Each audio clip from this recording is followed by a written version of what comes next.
నమస్తే, నేను మీ కిషోర్. ఈనాటి విశ్వరూపానికి స్వాగతం. వెలిగిన దీపం ఏమవుతుంది? ఆరిపోతుంది. కరిగిన మంచు ఏమవుతుంది? నీరుగా మారి ఆవిరై మాయమవుతుంది. అంతేకాదు, చెట్టు చేమలు, కొండలు, కోనలు, గుహలు, మృగాలు, మనుషులు అందరూ అన్నీ అంతే. చివరికి ఏమవుతాయి? అంతమవుతాయి. వినటానికి విషాదంగా ఉన్నా ఇది నిజం. ఆరంభానికి అంతం అనివార్యం. అదే మన భూమి విషయంలో కూడా నిజం. ఇవాళ మనం ఖండాలని, దేశాలని, రాష్ట్రాలని, ప్రాంతాలని, పట్టణాలని, ఇళ్ళని భ్రమిస్తున్న భూమంతా శాశ్వతంగా ఉండదు. ఎందుకంటే మన భూమి ఎక్కడుందో ఆ విశ్వమే అశాశ్వతం. కాబట్టి అశాశ్వతంలో ఎప్పటికీ శాశ్వతంగా ఉండలేం. కాబట్టి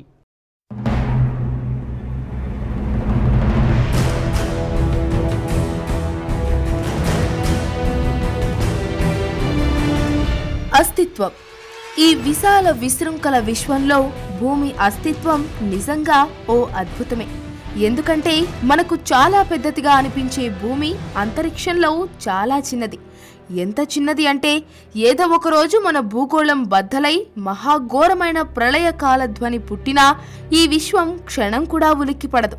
సరికదా, భూమిని తన అనంత గమనంలో చిన్న ధూళి రేణువులా ఎగరేసుకుని వెళ్ళిపోతుంది. అంత తీవ్రమైంది మనముంటోన్న మహావిశ్వాంతరాలం. అయినా అక్కడే అనునిత్యం ప్రమాదకర అస్తిత్వపు క్రీడను మన భూమి ఆడుతూనే ఉంది. గత 4.5 బిలియన్ల సంవత్సరాల కాలంగా క్షేమంగా ఉంది కూడా.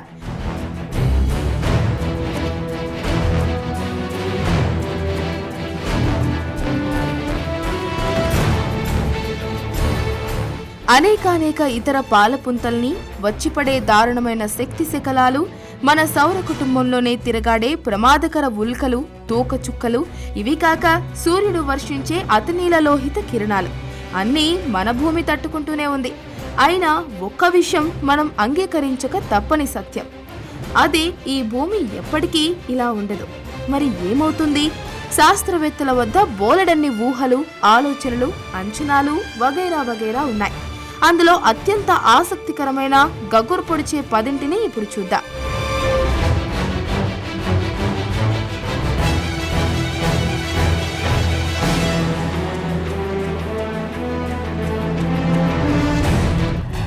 భూమి అంతానికి కారణమయ్యే అనేక పరిణామాల్లో అత్యంత సహజమైంది, సాధ్యమైంది గ్రహాలో, గ్రహ శకలాలో ఢీకొట్టడం. నిజానికి ఇప్పుడున్న మానవ జాతి ఎప్పుడైనా అలాంటి ప్రళయ విధ్వంసాన్ని చూసిందా అంటే కాదనేదే ఆన్సర్. కానీ 63 మిలియన్ సంవత్సరాల కిందట ఓ భారీ గ్రహ శకలం మన గ్రహాన్ని వచ్చి ముద్దాడింది. ఎంత తీవ్రంగా అంటే మౌంట్ ఎవరెస్ట్ అంత భారీ సైజులో ఉన్న ఆకారం బయటి విశ్వంలోంచి దూసుకొచ్చింది. వెంటనే భూమి మీద ఆనాటికి ఉన్న అతిపెద్ద జీవాలు అంతరించిపోయాయి. అవి డైనోసార్స్. వాటితో పాటు చిన్నా చితక ప్రాణులు 70% నశించాయి. కానీ హిమాలయ పర్వతం అంత పెద్దదైనా కూడా భూమిని ముక్కలు మాత్రం చేయలేకపోయింది. మరి మొత్తం భూమి బద్దలవ్వాలంటే ఏం జరగాలి? భూమి బిలియన్ల టన్నుల రాతి ఖనిజంతో తయారైంది. అందుకే హిమాలయం అంత పెద్ద గ్రహశకలం తాకినా తట్టుకుని నిలబడింది. కానీ అంతకంటే పెద్దది, ఉదాహరణకి మన పక్కనే సౌర కుటుంబంలో ఉండే అంగారక గ్రహం ఢీకొడితే అప్పుడు ఘోర విధ్వంసం తప్పదు.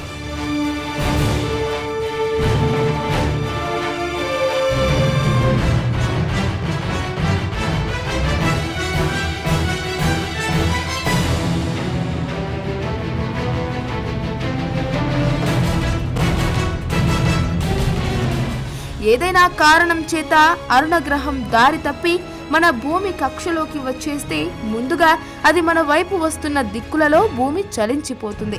గురుత్వాకర్షణ శక్తి వల్ల సముద్రాలు ఉప్పొంగుతాయి. ఆ తరువాత వేడికి ఆవిరైపోతాయి. అంతలోనే కుజుడు ఢీకొట్టడంతో భూమి సగభాగం చెల్లాచెదురైపోతుంది. అలాగని అంగారక గ్రహం తగలని మిగతా సగభాగము క్షేమంగా ఉండదు. ఎందుకంటే అక్కడ వరుస భూకంపాలు చోటు చేసుకుని సర్వం నాశనమవుతుంది. కాకపోతే ప్రాణకోటి నశించినా భూమి మాత్రం యథాకారంలోనే ఉంటుంది. ఎందుకంటే అంగారక గ్రహం పెద్దదే, కానీ భూమిని చెల్లాచెదురు చేసేటంత శక్తివంతమైంది కాదు.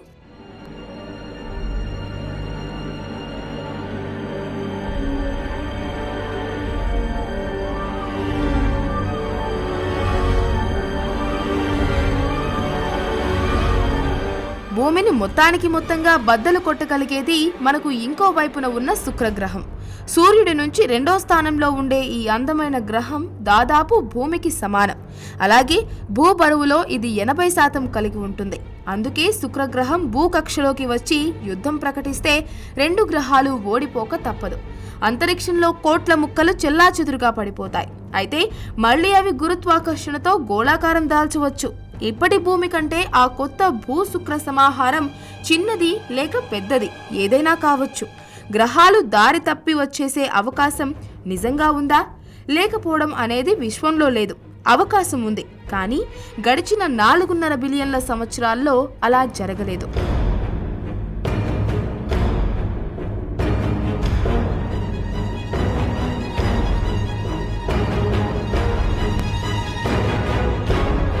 ఇక ముందు జరిగే అవకాశం కూడా ఇంచుమించు లేదు. కానీ అసాధ్యం కాదన్నదే శాస్త్రవేత్తలు చెబుతోంది. గ్రహాలు గ్రహ శకలాలు గతంలో వచ్చి మనల్ని తాకి వెళ్ళాయి, భవిష్యత్తులో రావచ్చు కూడా. కానీ అవేవి భూమిని బద్దలు కొట్టలేవు. అయితే భూమి అంతానికి ప్రతిసారి బద్దలైపోవడమే పరిష్కారం కాదు. భూమి భూమిలానే ఉంటుంది. ఓ చల్లని మంచు సమాధిలా మారిపోతే, ఏదైనా అనూహ్య పరిణామం చోటు చేసుకుని సూర్యుడికి సరైన దూరంలో నిర్దిష్ట కక్షలో తిరుగుతున్న భూమి దూరంగా వెళ్లిపోవడం మొదలైతే నిదానమైన చల్లటి అత్యంత శీతల ప్రళయం ప్రారంభమైనట్లే. సూర్యుడికి భూమి దూరంగా వెళ్లిన కొద్దీ ఉష్ణోగ్రతలు పడిపోతాయి. సూర్యరశ్మి లోపించిన కొద్ది పంటలు ఎండిపోతాయి. ఫైనల్ గా భూమి శని గ్రహపు కక్షను కూడా దాటుకుని వెనక్కి వెళ్లిపోతే తెల్లవారడం అనేదే ఉండదు. కోట్లాది ప్రాణుల జీవితాలు తెల్లారిపోతాయి. చిమ్మ చీకట్లో భూమి మొత్తం మంచు ముద్దలా మారిపోతుంది.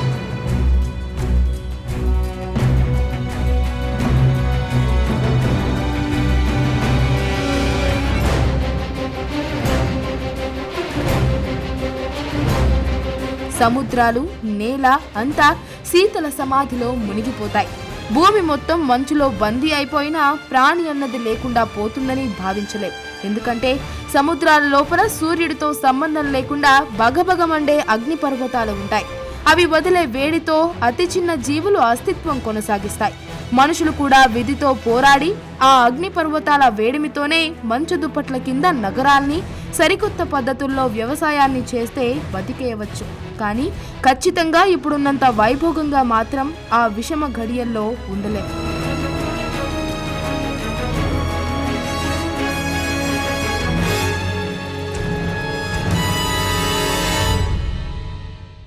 విశ్వరూపంలో ఇప్పుడు షార్ట్ బ్రేక్.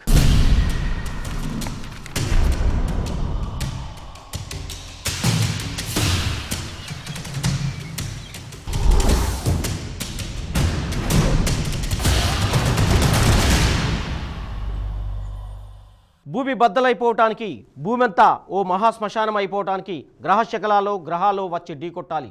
అప్పుడు మన మీదకొచ్చిన ఉపద్రవం పరిమాణాన్ని బట్టి వినాశనం ఉంటుంది. భూమిలో కొంత భాగం బద్దలు కావటం నుంచి మొదలు భూమి చిన్న ముక్కలై అంతరిక్షంలో చెల్లాచెదురు కావటం వరకు ఏదైనా జరగవచ్చు. కానీ అలాంటి అవకాశం దాదాపు అసంభవం. పోనీ భూమి సూర్యుడిపై ఏదో కారణం చేత అలిగి దూరంగా వెళ్ళిపోతే మనం సర్వస్వంగా భావించే ఈ వెచ్చని లోకం చల్లటి సమాధిలా మారిపోతుంది.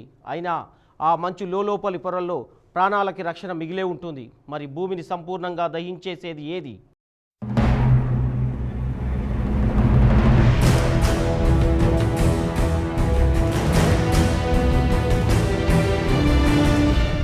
సూర్యుడి నుంచి దూరంగా వెళితే ఎలాగైతే వేడి లేక మంచు ముంచేస్తుందో అదే మాదిరిగా దగ్గరికి వెళితే ఏమవుతుంది?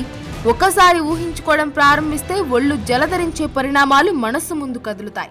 అన్నింటికంటే ముందుగా భూమి సూర్యుడి దిశగా 1 మైలు ప్రయాణించిన కొద్దీ భూమి మీద ఉష్ణోగ్రతలు పెరుగుతాయి.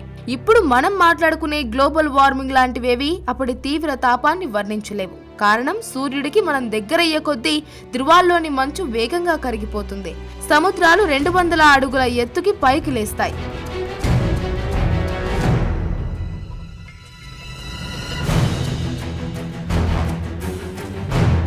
సముద్రాల మట్టం పెరగడం కేవలం ప్రారంభం మాత్రమే. అతి త్వరలోనే సముద్రాలు ఆవిరైపోతాయి.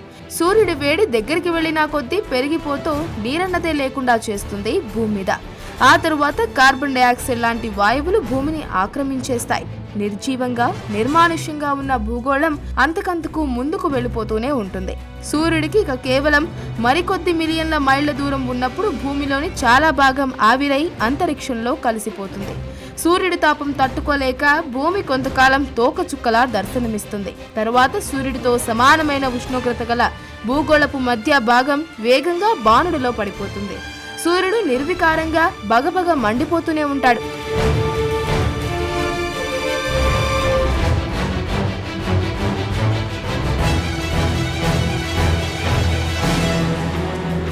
ఇంతకీ భూమి ఎప్పటికైనా అలా సూర్యుడి దిశగా తన మహాప్రస్థానం కొనసాగిస్తుందా?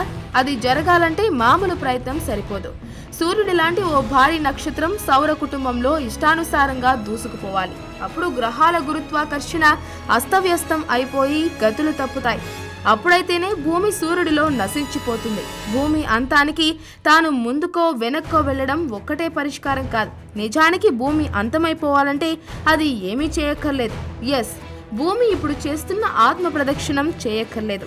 మనం ఊహించనైనా ఊహించని ప్రళయం క్షణాల్లో మొదలైపోతుంది. భూమి సూర్యుడి చుట్టూ తిరుగుతూ తన చుట్టూ తాను తిరుగుతుంది.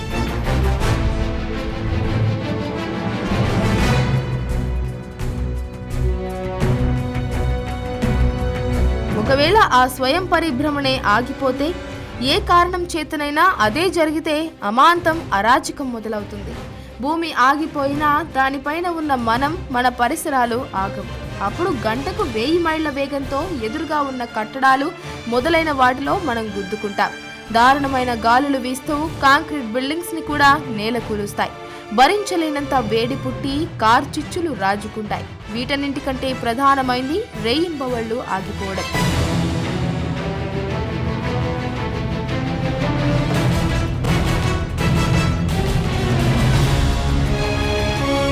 భూభ్రమణం ఆగిపోతే భూమండలానికి రాత్రి పగలు ఉండవు.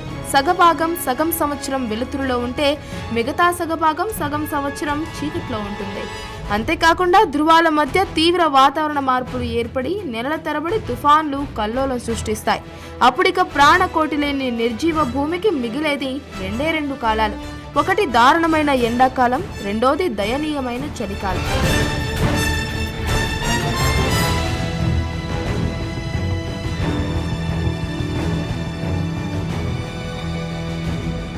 భూమి భ్రమణం నిజంగా ఎప్పుడైనా ఆగిపోతుందా? ఈ ప్రశ్నకి సమాధానం శాస్త్రవేత్తల వద్ద ఖచ్చితంగా లేదు. ఏదైనా అత్యంత భారీ ఆకారం భూమిని సరైన స్థానంలో సరైన వేగంతో ఢీకొడితే తప్ప భూమి నిశ్చలంగా ఉండిపోదు. అయితే అదే జరిగితే భూమి కదిలిందా లేదా అని తెలుసుకునేందుకు ఏ జీవి జీవించే ఉండదు భూమి మీద. భూభ్రమణం ఆగిపోతే అమాంతం ప్రాణికోటి నశిస్తుంది. కానీ భూమి అయితే నిరంతరం నిర్జీవంగా సూర్యుడి చుట్టూ తిరుగుతూ ఉంటుంది. కానీ మరికొందరు శాస్త్రవేత్తల ఆలోచన అమలు చేస్తే భూమి మచ్చుకు కూడా మిగలదు. అసలు భూమి ఉండేదని చెప్పుకోవడానికి కూడా వీలు లేనంత మటుమాయమైపోతుంది. అందుకు కారణం బ్లాక్ హోల్స్. బ్లాక్ హోల్స్ అంటే ఒకప్పుడు బగబగ మండిన మన సూర్యుడు లాంటి నక్షత్రాలు. అయితే అవి చల్లారిపోయాక బ్లాక్ హోల్స్ అవుతాయి. వాటిలోని పదార్థం వల్ల పుట్టే తీవ్రమైన గురుత్వాకర్షణ వల్ల తమకు దగ్గరగా వచ్చే దేన్ని అవి తమ లోపలికి పీల్చుకోకుండా ఉండవు. కనీసం టైమ్ అండ్ లైట్ కూడా బ్లాక్ హోల్ శక్తిని తట్టుకోలేవు. అదిగో అలాంటి 2 బ్లాక్ హోల్స్ మధ్య భూమి పడిపోతే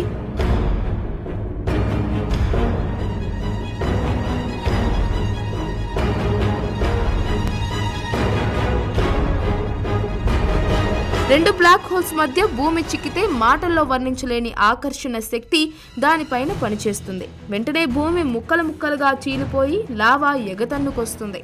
భూమి లోపలి దారుణమైన ఆ ద్రవం సర్వజీవాన్ని తుడిచిపెట్టేస్తుంది. కానీ అసలు ఆట ఇప్పుడే మొదలయ్యేది. క్రమంగా చీలిపోయిన భూమి పోను పోను గోళాకారాన్ని కూడా పోగొట్టుకుంటుంది.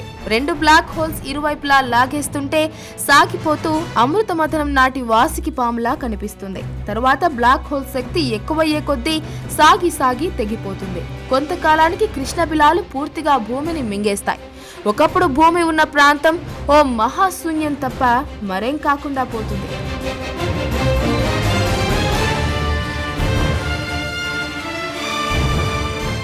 భూమికి అతిపెద్ద ఆధారం సూర్యుడు. సూర్యుడు లేకుంటే భూమి ఉండదు. కానీ భూమి సూర్యుడికి ఎక్కువగా దగ్గరగా వెళ్ళిపోయినా ఉండదు. బాణుడి ప్రళయ ప్రతాపంలో భూమి మినుగురు పురుగులా కాలిపోతుంది. అలాగే భూమి అంతానికి మరో అవకాశం ఉంది. నిత్యం సూర్యుడికి ప్రదక్షిణలు చేసే భూమి తన చుట్టూ తాను ఆత్మప్రదక్షిణ కూడా చేసుకుంటుంది. అదే కానీ ఆగిపోతే సగం సంవత్సరం పగలు, సగం సంవత్సరం రాత్రి కొనసాగుతూ నిత్యం మహాఘోర ప్రళయాలు చెలరేగుతాయి. ఇక బ్లాక్ హోల్స్ భూమిని ఇరువైపులా లాగేస్తూ అంతం చేస్తే అనంతమైన నల్లటి దారుణ లోకాల్లోకి మనం వెళ్ళిపోతాం. కానీ అంతానికి మార్గాలు ఇక్కడితో అయిపోలేదు.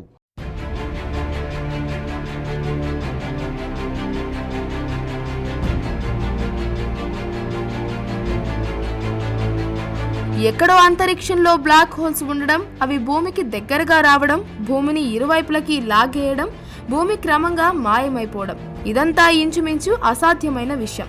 అంత దగ్గరలో బ్లాక్ హోల్స్ మనకు లేవు. కాకపోతే ఎవరైనా ఒక చిన్న బ్లాక్ హోల్ అంటే సరిగ్గా భూమి బరువుకు సరిపోయేటంత బ్లాక్ హోల్ పైనుంచి భూమి మీదకి వదిలితే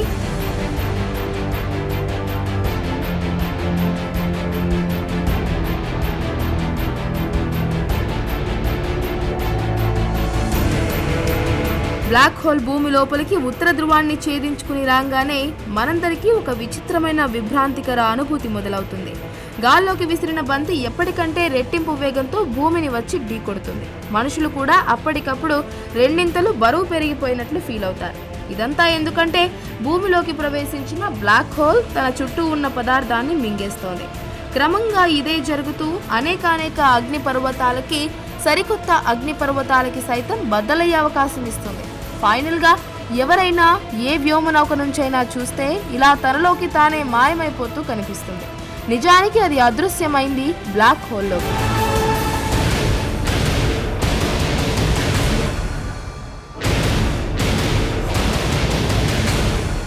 బ్లాక్ హోల్ భూమిపై పడడం, దాంట్లోకి భూమి జారిపోవడం, మాయమైపోవడం, ఇలాంటి వాటికి అసలు అవకాశమే లేదు ఇప్పుడున్న విశ్వంలో. అట్లీస్ట్ మనకు దగ్గరగా అయితే ఒక్కటి కూడా భూమి సైజుతో సరిపోయే బ్లాక్ హోల్ లేనేలేదు. బ్లాక్ హోల్ గండం లేకపోయినా సైంటిస్టులు మరో ప్రమాదాన్ని గురించి ఆలోచిస్తున్నారు. అదే గురుత్వాకర్షణ. నిజానికి గ్రావిటీ అనబడే గురుత్వాకర్షణ ప్రమాదం కాదు, మనకు వరం. కానీ ఏ క్షణానైనా అది ప్రభావం చూపడం మానేస్తే వెంటనే గాల్లోకి ఎగిరిన బంతి అలా అనంత విశ్వంలోకి వెళ్ళిపోతుంది.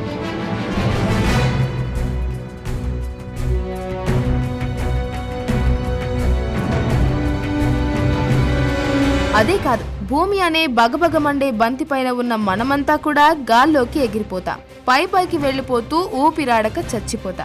ఆ తరువాత అసలు భూమి తనని పట్టి పెట్టుకునే శక్తి లేక ముక్కలై పేలిపోతుంది. గురుత్వాకర్షణ ఎంత ముఖ్యమంటే అది లేకపోతే గురు, శని గ్రహాలు లాంటి పెద్ద గ్రహాలు అనంతమైన వాయువుల్లా చెల్లాచెదురైపోతాయి.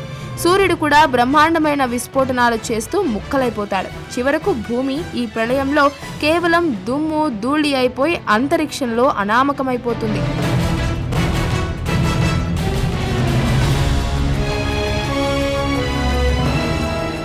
విశ్వరూపంలో మరో షార్ట్ బ్రేక్.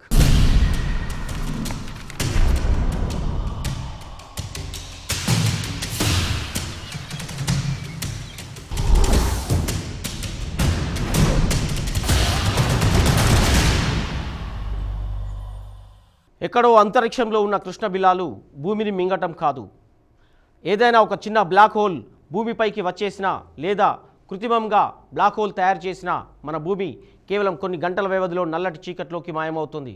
మహాపర్వతాలతో సహా అంతా అదృశ్యమైపోతుంది. అలా కాకుంటే భూమిని కాపాడుతున్న గురుత్వాకర్షణ శక్తి ఏదో ఒక రోజు నిర్వీర్యం అయిపోవచ్చు. ఎలా అన్నదానికి ఖచ్చిత సమాధానాలు లేకున్నా అదే జరిగినా మన భూమండలం అనంత విశ్వంలో దుమ్ము ధూళిలా కొట్టుకపోవాల్సిందే.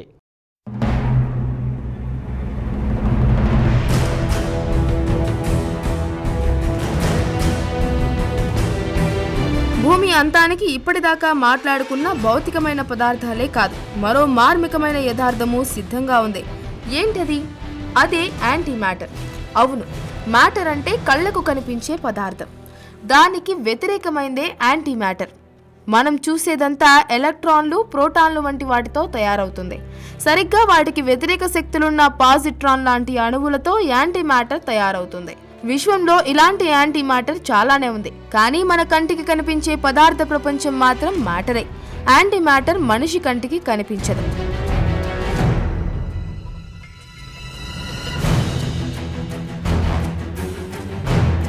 యాంటీ మ్యాటర్ కృత్రిమంగా సృష్టించడం చాలా కష్టం. కానీ ఒక్కసారి అది ఎవరి చేతుల్లోకైనా వస్తే వెంటనే దానితో మామూలు మ్యాటర్ని నాశనం చేయవచ్చు. అంటే మ్యాటర్ యాంటీ మ్యాటర్ ఏకమైతే మ్యాటర్ దగ్ధమైపోతుందన్నమాట. కానీ ఎంత మ్యాటర్ బద్దలైపోవాలంటే అంతే యాంటీ మ్యాటర్ కావాలి. భూమి మొత్తం చెరిపేయాలంటే యాంటీ మ్యాటర్ కూడా భూమికి సరిపోయేటంత బరువు ఉండాలి. అన్ని ట్రిలియన్ల టన్నుల యాంటీ మ్యాటర్ ఎలా దొరుకుతుంది?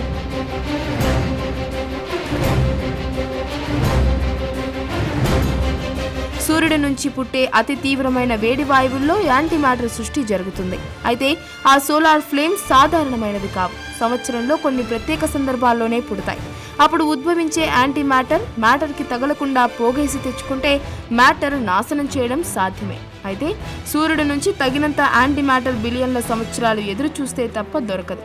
అంటే యాంటీ మ్యాటర్తో మ్యాటర్ అయిన భూమిని నాశనం చేయడం తేలికైన పని కాదు. కానీ ఒకవేళ యాంటీ మ్యాటరే తగినంత పరిణామంలో భూమిని తాకితే అప్పుడు కొన్ని క్షణాల కాలంలో సర్వ వినాశనం దిశగా సాగిపోతుందనేది మాత్రం నిజం.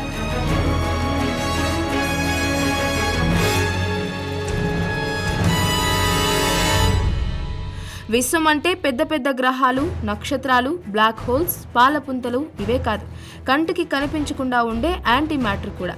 కానీ అంతకంటే ఆశ్చర్యం కలిగించే మరో సత్యం కూడా సైంటిస్టులు ఆల్రెడీ కనుగొన్నారు. అది స్ట్రేంజ్ మ్యాటర్. అంటే అంటారా, మన కంటికి కనిపించని కణాల్లో అణువులు, వాటిలో ఎలక్ట్రాన్లు, ప్రోటాన్లు, న్యూట్రాన్లు ఉంటాయి. ఇంతవరకు మామూలు సైన్స్ చెప్పే విషయమే. కానీ అంతకంటే లోతుగా తొలిచి చూస్తే ఈ విశాల విశృంఖల విశ్వం నిండా కంటికి కనిపించని వాటికన్నా మరింత చిన్నవైన క్వార్క్స్ ఎదురొస్తాయి. అవే స్ట్రేంజ్ మ్యాటర్.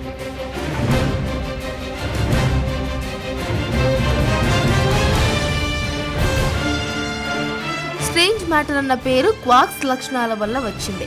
వాటికి ప్రధానమైన లక్షణం ఏంటంటే ఒక రూపం అంటూ ఉండదు. మనకు ఏ ఆకారం లేని దానిలా కనిపించే గాలిలో కూడా అత్యంత సూక్ష్మమైన సబ్ అటామికల్ పార్టికల్స్ ఉంటాయి. వాటికి నిర్దిష్టమైన ఆకారాలు ఉంటాయి. కానీ సృష్టిలో ఎలాంటి ఆకారము లేనిది క్వార్క్స్కే. ఒకవేళ అవే తగినంత స్థాయిలో మామూలు ప్రపంచాన్ని తాకితే స్ట్రేంజ్ మ్యాటర్ భూమి మీద ఏ కారణం చేతనైనా పడినా, ఎవరైనా పడవేసినా మరుక్షణం ఏం జరుగుతుందంటే మానవ భాషలో చెప్పడం దాదాపు అసంభవం. అంతటి విచిత్ర స్థితిలోకి భూమి వెళ్ళిపోతుంది. ఎంతో కొంత అర్థం కావాలంటే క్వార్క్స్ తగలంగానే భూమి మొత్తం ఒకానొక ఆకారం లేని గుజ్జులా మారిపోతుంది, పేస్ట్లా అయిపోతుంది. సకల జీవకోటి కూడా ఇందుకు మినహాయింపు కాదు. కొండలు, గుట్టలు, రాళ్లు, రప్పలు, సముద్రాలు సర్వం ఆకారం లేని అనూహ్య పదార్థమైపోతుంది.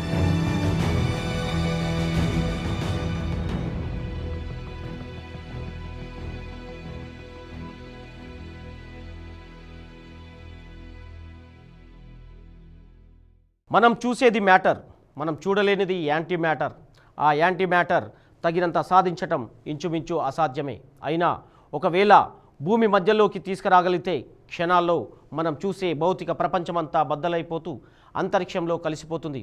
అలా కాకుంటే యాంటీ మ్యాటర్ బదులు స్ట్రేంజ్ మ్యాటర్ రంగంలోకి దిగవచ్చు. కణం కన్నా ఇంకా చిన్నదైన విచిత్ర అణువులు మనం ఇవాళ ఇలా చూస్తున్న ప్రపంచాన్ని ఇలా మిగలకుండా చేసేయచ్చు. బట్ భూమి అంతానికి ఆరంభమయ్యే ఇంకా ఒక అనూహ్య అద్భుత ఆశ్చర్యకర అవకాశం మిగిలే ఉంది.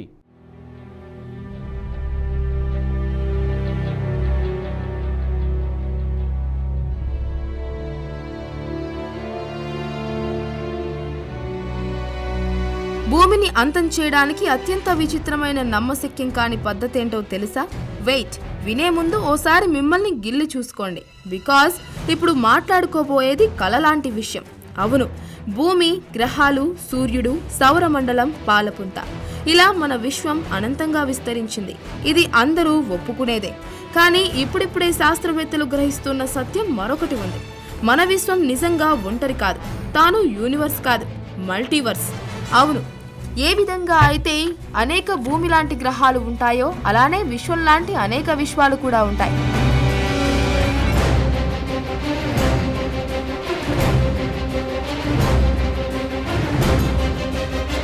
ఒకదానిపైన ఒకటి కొద్దిపాటి గ్యాప్తో పెట్టిన పేపర్స్లా విశ్వాలు పరుచుకుని ఉండవచ్చని అంటున్నారు సైంటిస్టులు. ఒకవేళ అవే గాని ఎప్పుడైనా ఢీకొంటే అమాంతం విశ్వం వినాశనం అయిపోతుంది. ఇది ఇక ముందు జరగక మానదు, ఎందుకంటే ఇంతకు ముందు జరిగింది కాబట్టి. బిగ్ బ్యాంగ్ అని మనం చెప్పుకునే సృష్టికి కారణమైన మహావిస్ఫోటనం విశ్వాల ఢీ వల్లనే అంటున్నారు కొందరు. అదే జరిగితే భవిష్యత్తులో భూమి మచ్చుకు కూడా ఉండదు. కానీ ఆ పేలుళ్లలోంచి మరో కొత్త విశ్వం, మరో కొత్త సృష్టి, మరో కొత్త భూమి తప్పక పుట్టుకొస్తాయి. మరో మానవ జాతి కూడా బహుశా ఉండక తప్పదనుకుంటా.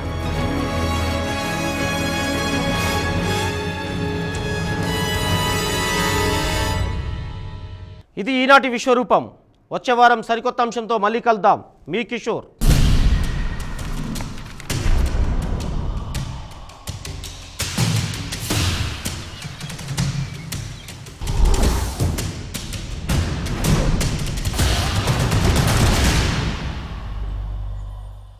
మీ ఓన్గా ఏమైనా ప్రాబ్లమ్స్ వస్తే అది మీరే సాల్వ్ చేసుకోవడం చాలా బెటర్. పక్క వాళ్ళ మీద డిపెండ్ అవ్వకుండా